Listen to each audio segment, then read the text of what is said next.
ദൈവ തിരുനാമത്തിന് മഹത്വമുണ്ടാകട്ടെ.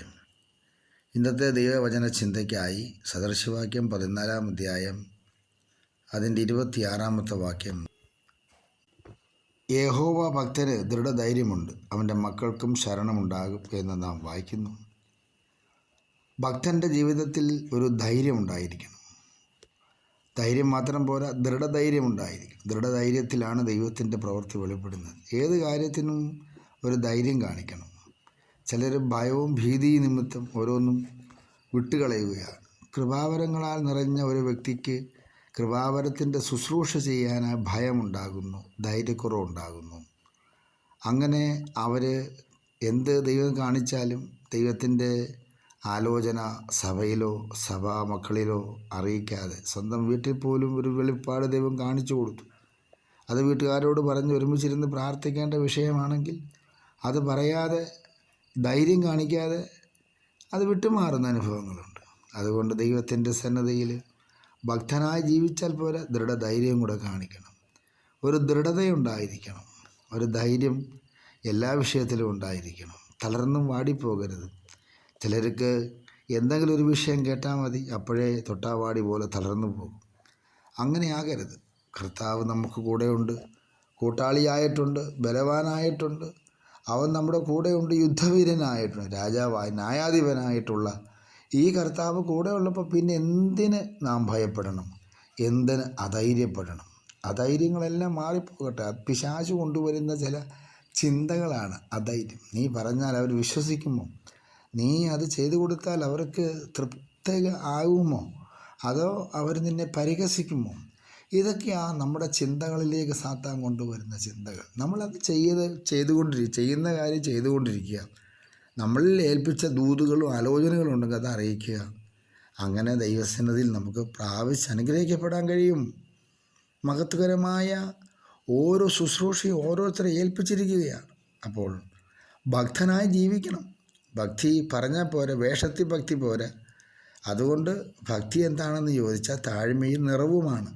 അപ്പോൾ താഴ്മയും നിറവും ഇല്ലാത്ത ഭക്തിയുണ്ട്, താഴ്മയും നിറവുമുള്ള ഭക്തിയുണ്ട്. അപ്പോൾ ദൈവത്തിന് പ്രസാദം താഴ്മയും നിറവുമാണ്. ആ നിറവാണ് ഭക്തിയായി വെളിപ്പെടുന്നത്.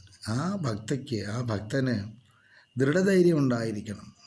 സുവിശേഷ വേല ചെയ്യുന്ന കാര്യത്തിൽ, പരസ്യയോഗം പറയുന്ന കാര്യത്തിൽ, കർത്താവിൻ്റെ വേലയ്ക്ക് കൊടുക്കുന്ന കാര്യത്തിൽ, എന്തിനും ഒരു ദൃഢധൈര്യം നമുക്കുണ്ടാകണം. എങ്കിൽ മാത്രമേ സർവശക്തനായ ദൈവം നമ്മളെ അനുഗ്രഹിക്കുകയും മാനിക്കുകയും ചെയ്യത്തുള്ളൂ. ഈ 14 അധ്യായത്തിൽ ഒത്തിരി വാക്യങ്ങളുണ്ട്.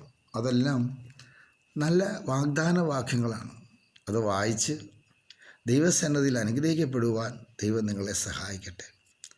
ഓരോരുത്തരും താൻ്റെ ജീവിതത്തിൽ പ്രാപിച്ചെടുക്കേണ്ട നന്മകൾ പ്രാപിച്ച് ധൈര്യം കാണിച്ച് മറ്റുള്ളവരോടും കൂടെ അത് പറയുക.